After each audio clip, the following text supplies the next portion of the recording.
हार्दिक अभिनंदन आउ समस्त को मो स्वागत आउ समस्त को मो नमस्कार ज्ञापन करुछु।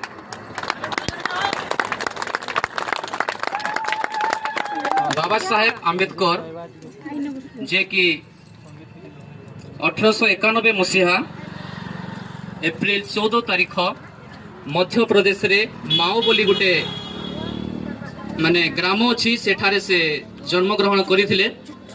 आउ से छोटो कास्ट रो दलित समाज रो बिलोंग करुथिले। हमर प्रिय माने बाबा साहेब आंबेडकर जेतेबेले से स्कूल को पाठ पढ़िबा को जाउथिले तांको छोटो कास्ट माने छोटो जाति बोली शिक्षक आउ छात्र माने तांको क्लास बाहर बसौथिले आउ तांको एंती छुआ अछुआ भेदभाव करुथिले। आउ सेथि सकाशे कहीं ना कहीं बाबा साहेब आंबेडकर बहुत चिंतित आउ व्यतिव्यस्त होउथिले।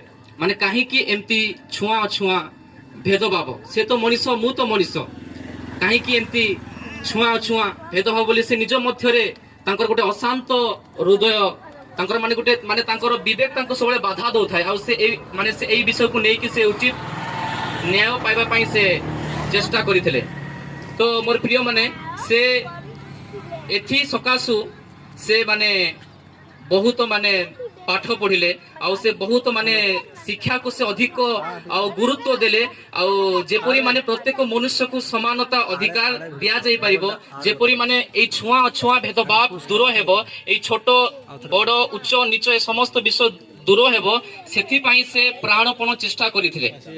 आउ से शिक्षा को निज जीवन रे बहुत गुरुत्व देइथिले जहा फल रे आजी जहा को माने आमे आजी भारत संविधान जे कि बाबा साहेब माने बाबा साहेब को भारत संविधान रो जनक बोली कहा जाए। आउ से जेते भी आमे आजी देखुछु नियम कानून जहा भी देखु अछु ता सब बाबा साहेब आंबेडकर लेखि अछंती।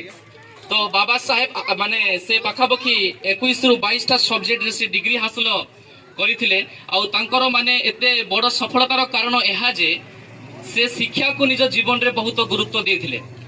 से शिक्षा को गुरुत्व देवा सकाशु से बहुत शीर्ष रे माने गोटे उच्च स्थान रे से पहुंची पारिथिले। तो आजी आमे छोटो जाति हेले सुधा आमे शिक्षा को निज जीवन रे यदि प्राधान्य देबा बाबा साहेब आंबेडकर को परि आमे मध्य आउ एई देश रे समाज रे जाति रे आमे गोटे आउ तांको परि माने गोटे बड़ कार्य करि परिबा। तो मोर प्रिय माने आमे शिक्षा को अपना जीवन माध्यम रे